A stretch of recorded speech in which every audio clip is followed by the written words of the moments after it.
world should ever have to see. The good, kind man that stopped to help me after I hit a deer did not deserve what had happened to him. I was shaken up after I hit that deer, and this kind man, who decided to stop when most people would not have, helped me in a time where I needed it most. He helped calm me, so I was able to make the calls I needed to make and assess the damage that was done to my car. He also saved my life. He was my guardian angel that night. The defendant was driving at high speeds right at my car when the man warned me about the truck hurtling towards us by saying, "They are going to kill us," something I still hear and repeat in my head. I was luckily able to jump into the ditch, but the Good Samaritan was not. The defendant struck the man, did not even have the remorse to hit his brakes. He kept driving. I remember hearing my guardian angel being struck, a sound that will forever haunt me, a scene that I replay in my head every time I close my eyes. I remember praying for it to be the deer, and when I finally could pull myself to look, I knew it was not the deer when I saw the man's hat lying in the middle of the road. This was the most indescribable feeling I had ever had in my life, knowing that the kind and gentle man who stopped and helped me was killed right in front of me by someone who decided to make a stupid decision, a decision that should have been avoided after the first 2 OWIs. It was not a mistake because you learn from mistakes. The defendant did not learn from his, and now an innocent man is dead. By making this reckless decision, you took away someone's father, grandpa, brother. You took away a part of people's lives they will never be able to get back, someone that is irreplaceable. You also took a part of my life away from me. You left me with constant fear every time I drive at night. You left me with the fear of every time I am walking near a car. I have the urge to sprint to the ditch so I do not get hurt. These are feelings and emotions that not only I, but everyone affected by this case will carry with them. You impacted many lives in many different ways that night instead of picking up a phone and calling for a ride. I hope the decisions you made that night are a constant reminder how a little decision does not only affect you, and that's something you carry with you for the rest of your life. I truly hope you get the help you need and that you learn from this and do not make the same decisions in your life moving forward, because no one else should have to face the difficult position that you have created for myself and all the families in this room today. My brother Jerry was the oldest of 7 children, and because of that, we, the remaining siblings, have each lost someone very dear to us. The roles that he played in our lives were very different for each of us. He was a second father figure to his youngest sisters, and Jerry was a role model to each of his brothers and sisters and was a best friend to me personally. He was someone every one of his nieces and nephews looked up to and respected. When I think of the word courageous, my brother Jerry comes to mind immediately. At the age of 11, he was sent to Shriners Hospital in Chicago and had his leg amputated in order to save his life. After spending more than a year and a half in hospitals, he came home. He came home and immediately became a mentor and wonderful brother to each and every one of us. He never expressed any hate or anger for what had happened to him. His courage was also an inspiration to all the neighborhood children and their families, as well as his classmates. We all have wonderful memories of tagging along with Jerry on an adventure or on family outings. Never once did we hear him complain about his disability. As an adult, Jerry and his wife Paula raised and supported 4 children. He was a fantastic father, and we all have wonderful memories of camping trips, sporting events, and many more happy times together, including all the holiday gatherings. Jerry's children, grandchildren, and great-grandchildren will be denied the opportunity to create, enjoy, cherish family memories such as their annual family vacation in Wisconsin's North Woods, holidays, and seeing Jerry in the audience or on the sidelines of their school and other sporting events they choose to participate in. On the evening of October 29th, 2023, you, Thomas Evan Barnick, with 2 previous DUIs on your record when you were not even of legal age to drink, decided to circumvent the interlock ignition device required for you to drive. You used another vehicle without the device, and you then made a decision to get behind the wheel intoxicated. As a result of your decision, you struck and killed our wonderful brother and endangered the life of another, and then you fled the scene. You have shown no remorse, and I believe if released from prison, you would continue to be a danger to society. In in my opinion, you should receive the maximum penalty under the law. Hello, Your Honor. My name's Robert Pagel, the youngest son of Gerald Pagel, and third of his 4 kids. Jeffrey, Bradley, myself, and our younger sister, Andrea. My father, Gerald, had a tough life, and despite that, he made the most of it. He was someone who looked for the positive in a lot of negative situations. He stayed positive, even when others would have gone negative. He made friends with people young and old, all around his community, and his losses and its impact are still felt, and will be for a long time. He made the most out of a life when he hadn't always caught a break. He was a volunteer for Design Lutheran Church in Caledonia, and the unofficial community service officer around the town of Caledonia, where my mother was the town chairperson for many years. Dad always taught us lessons. Among the most important, always follow through. Anything worth doing is worth doing right the first time, and help others, because sometime soon you may need help from them. He was always trying to help others where he saw a need. In fact, it's part of the reason why we are here today. That night he saw a young lady in need and felt he should stop and help her. She had just struck a deer and was waiting for the sheriff's department to respond. Unfortunately, his kindness was his ultimate demise, and Lexi had to be there to witness his death. Lexi and her parents say that he saved her life that night. It's unfortunate it had to be like this in the first place. I feel there have been multiple reasons Evan is in the situation he finds himself in today. Ultimately, it's his fault and his responsibility, but there have been many factors and failures along the way. His father giving him a truck without an interlock device, knowing he needed one, and putting insurance on the truck is, I feel, directly contributing to him being drunk that night and causing the accident.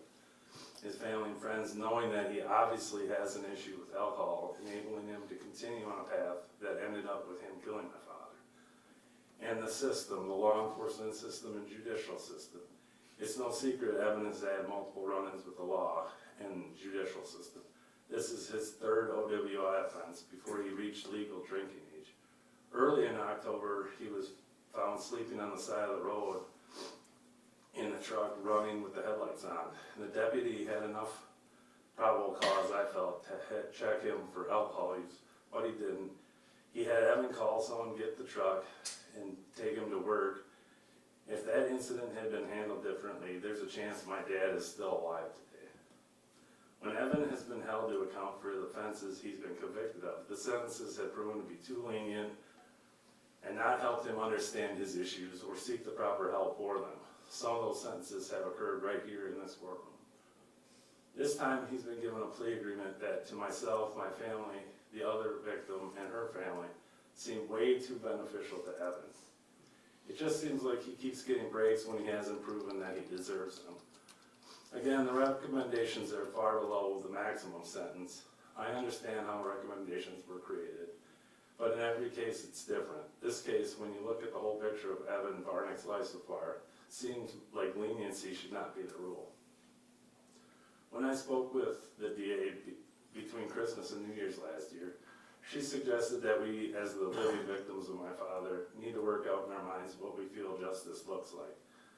And knowing that no sentence would ever bring back my father, and there's a high likelihood he's not going to receive the maximum, I feel, and I hope I'm not speaking out of turn for my family, that 10 years incarceration with 10 years of extended supervision, with the stipulations that have been talked about, would be more than fair in this instance. Evan needs to know he killed someone. He still hasn't even publicly acknowledged that fact.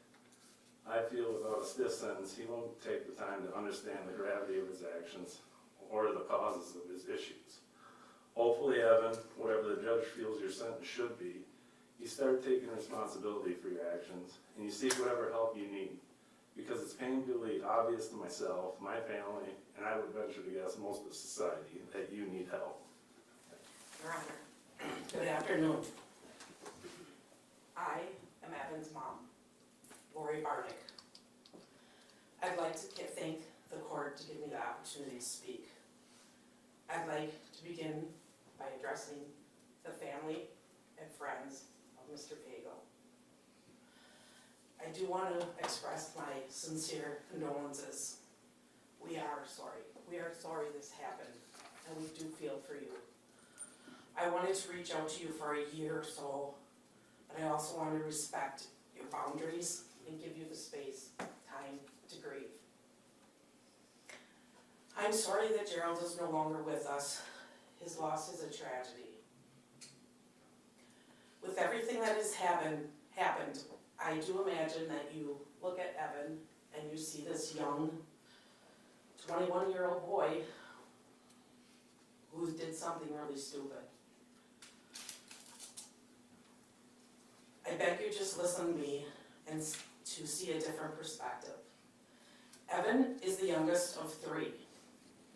He has a brother, Ethan. He has a sister, Candace. He has a niece, nephew. He loves us all as we do him. We are a family, and you know what family means. Evan was always very excellent at whatever he has set his mind to do. He often worked 2 jobs. He would work for others when they asked. He worked a full-time job and then would work on the weekends to help out others. He did work very hard. Evan accomplished a lot in the work field at such a young age. On Sundays, Evan would take the time to go out by his grandpa, cut wood all day long, still go to work that night if they needed him. My goal here, sharing today with you, is that you recognize Evan is not a bad person. He made a horrible choice.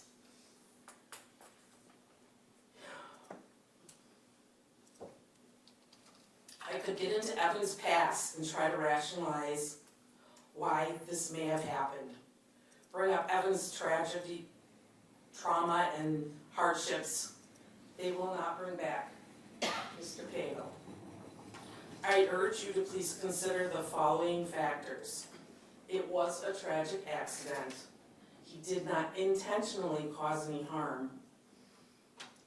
Evan is deeply remorseful for the loss of Mr. Pagel's life, and he has shown the willingness to learn, grow, and make a positive impact on the lives of others to make some sort of positive happen from this tragedy.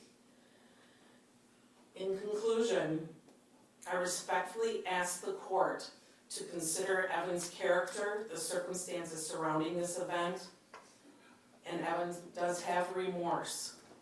I beg for a sentence that reflects what a tragic accident and not a calculated crime. My most sincere apologies go out to everyone who is or has been affected by my actions that bring us all here. Never in my life would I have imagined myself causing this much pain. I am sorry for taking someone away from this world, someone who was not only not deserving of what had happened, but also someone who was close to many, someone who was a friend, father, brother, uncle, whatever it may be. I am sorry.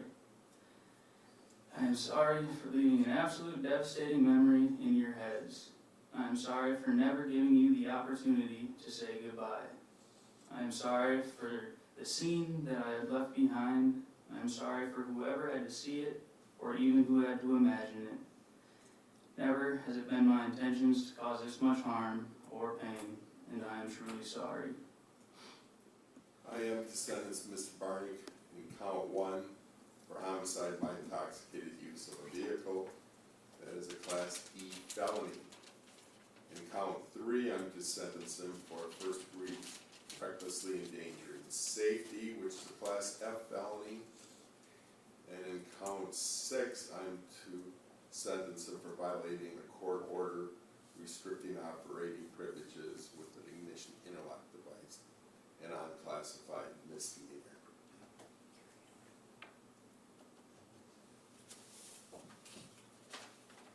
Obviously, this is a tremendous tragedy. The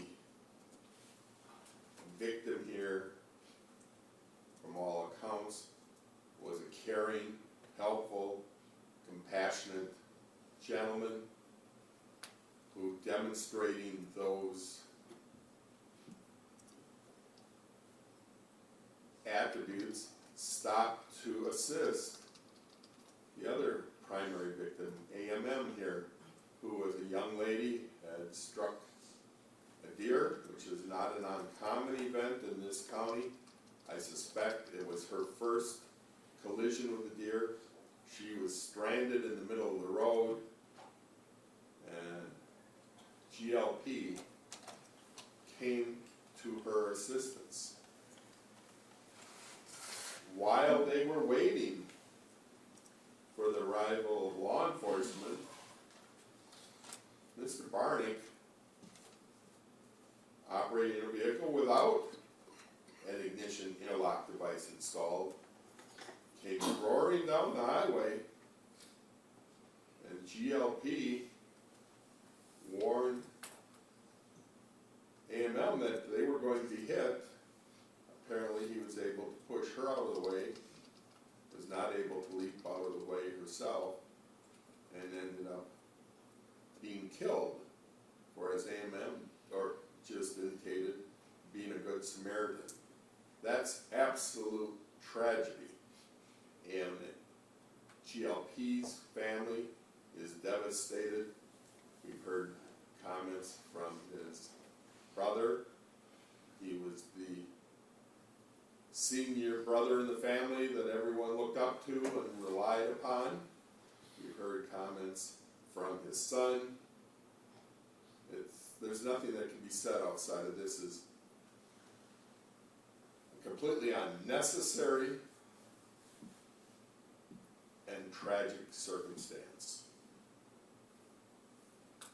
AMM indicated that she continues to this day to have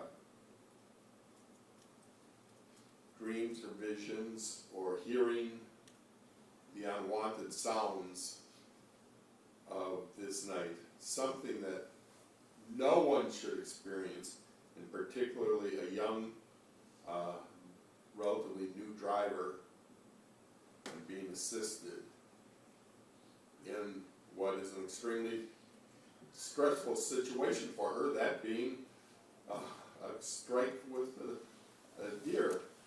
For those of us who've been Waupaca residents for a long time, even now if we strike a deer, it bothers us. I can't imagine how hard it would be for a 19-year-old girl to experience that.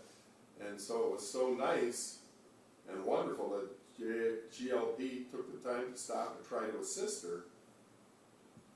The result, though, being absolutely tragic. The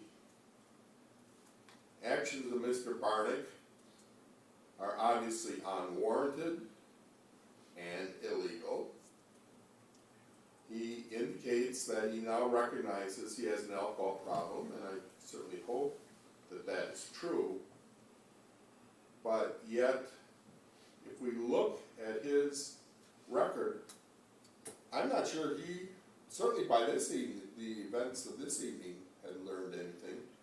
I hope, given what he's going to get out of this sentencing, he may, upon release from prison, learn something. His initial first offense, operating while under the influence of an intoxicant in Waukesha, was in November 13th of 2021. Certainly if he does, he can never, ever get behind the vehicle. The court reviewed his statements indicating that once he starts to drink, he can't stop. And as Mr. Johnson indicated, we see that all the time. That's indicative of someone with a serious substance abuse issue. Those are always very difficult to deal with. It, quite frankly, dumbfounds this court, even though I've seen numerous cases of individuals who have serious substance abuse issues and still continue to use. It really confounds this court. Well, I can understand maybe you're a user. You feel compelled to use alcohol. But you certainly know you don't have to get behind a car. You virtually killed yourself driving second offense with a motorcycle.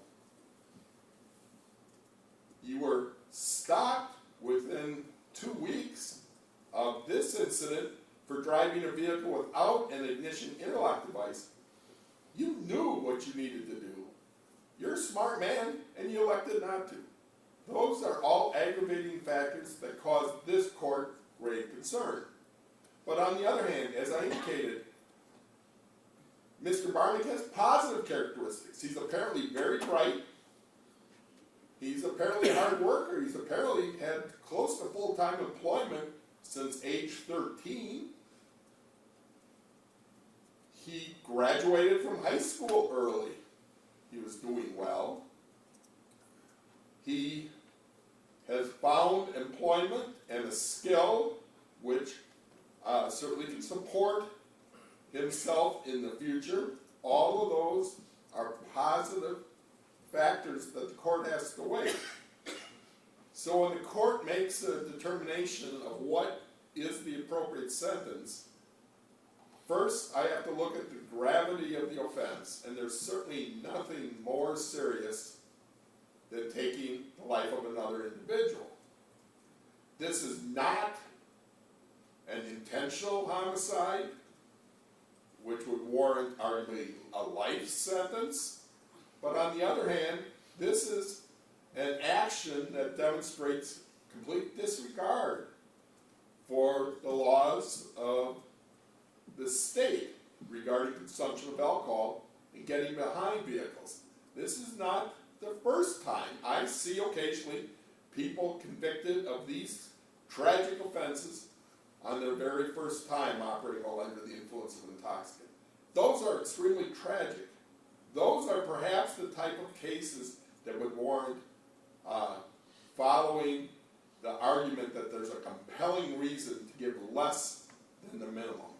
That's not the situation here. Mr. Barnick had full knowledge in this court's opinion of the consequences of his action, so therefore I'm not going to follow the recommendation of the alternative pre-sentence in this case. I guess for the record, I should indicate what the recommendations are. The alternative pre-sentence suggested on count 1 a 3-year initial confinement and 3 years of extended supervision,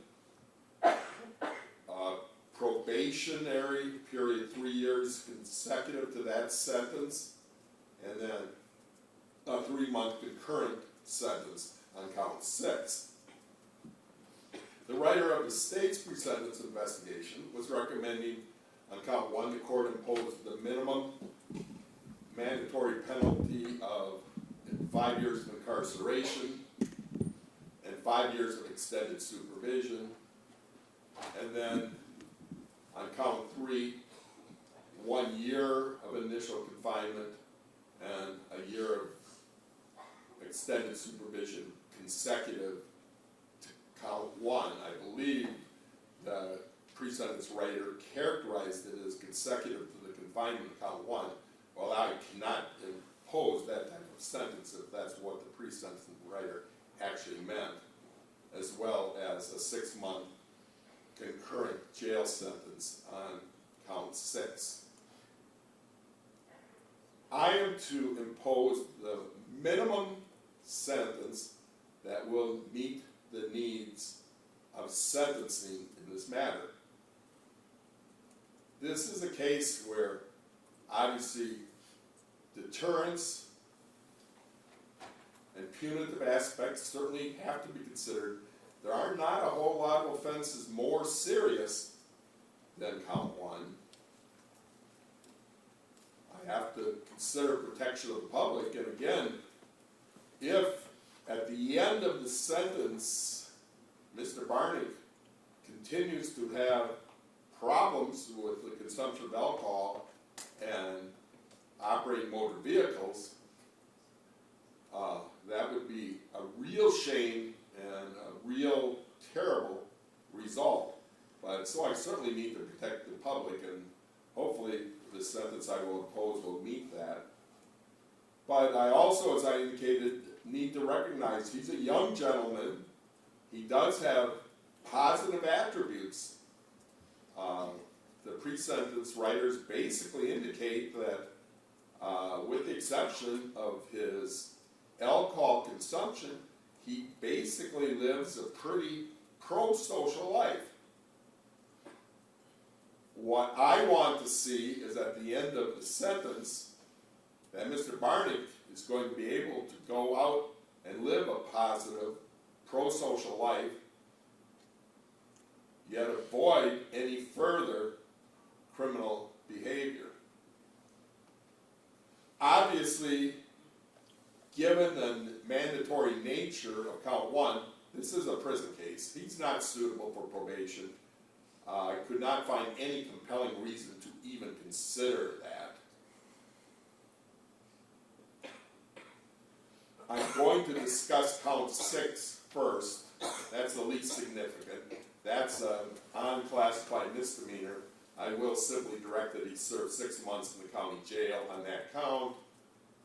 Credit for time served, he served it. I will impose the minimum fine that we talked about of $150 that must be imposed on it, which I believe will total $642. I will direct that that amount be collected as a condition of extended supervision on the felony counts where I am imposing a prison sentence. As I indicated on count 1, there's absolutely no way that I could consider not imposing the mandatory minimums. There's no compelling reason that would convince me to impose less than the mandatory minimums. And I think to do so would significantly depreciate the seriousness of the conduct. So I am going to adopt the recommendation of pretty much everyone, it sounds like, as it relates to count 1, and I will impose a 10-year sentence to the Department of Corrections with an initial period of confinement of 5 years and 5 years of extended supervision. As it relates to count 3, the first-degree recklessly endangering safety count, that's a count that oftentimes in these types of cases almost gets forgotten because of the magnitude of the death in count 1. But for the grace of God, but for the actions of GLP, AMM may have been killed on this evening. Mr. Barnick actions have caused her severe pain. You heard Mr. Barnick, her expression of the pain and the continuing trauma she is suffering.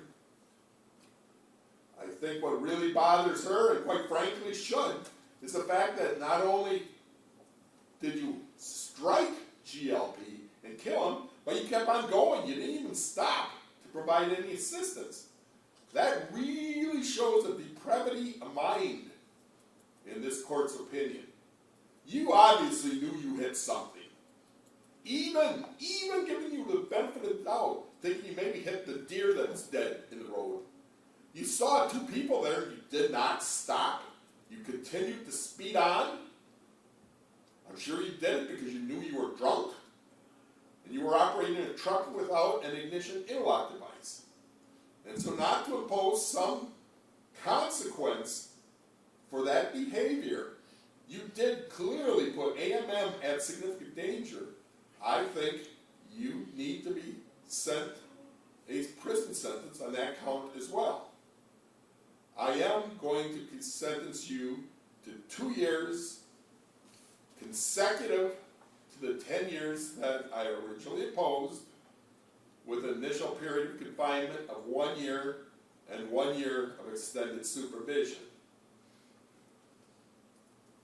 I'm satisfied those do constitute the minimum periods of confinement appropriate and necessary in this case to not unduly depreciate the seriousness of the conduct. And quite frankly, I think you need that length of time to get hopefully the treatment you need to address your issues.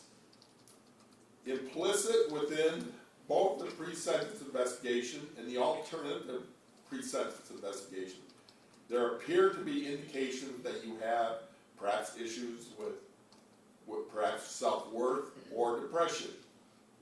Hopefully you will be able to address those in counseling that will be available in the system.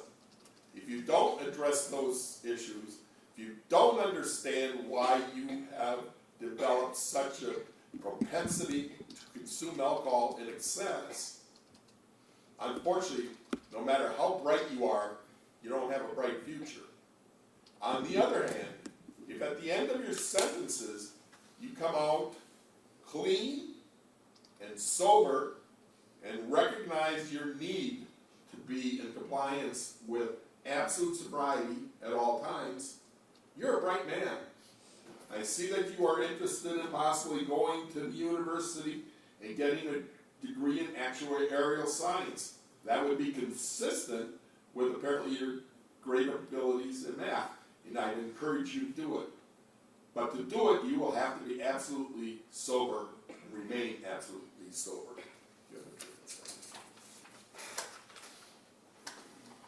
So, Mr. Barnick, on count 1,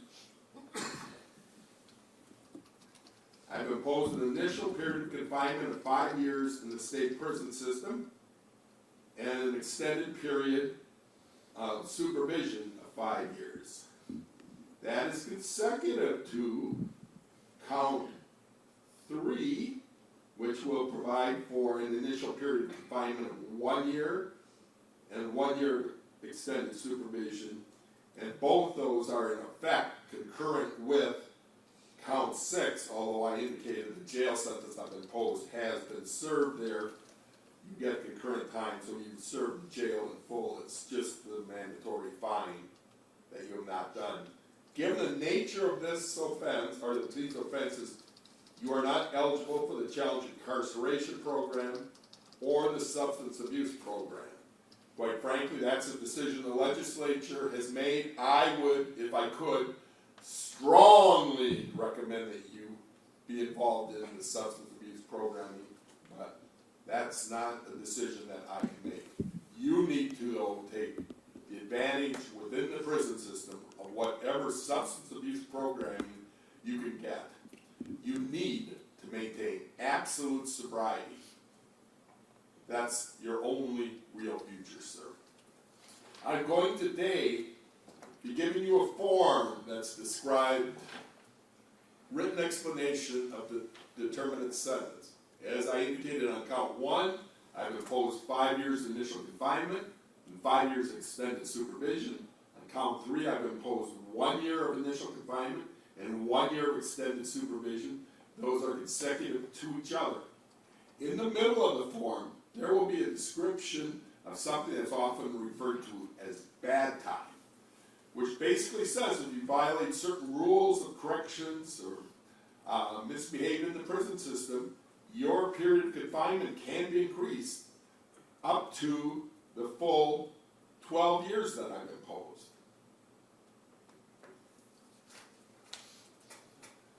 You are, when you are released to extended supervision, going to be subject to certain rules. They will be extensive rules that your parole agent will be imposing on you, but I am going to impose certain conditions that you will need to comply based upon my order. First,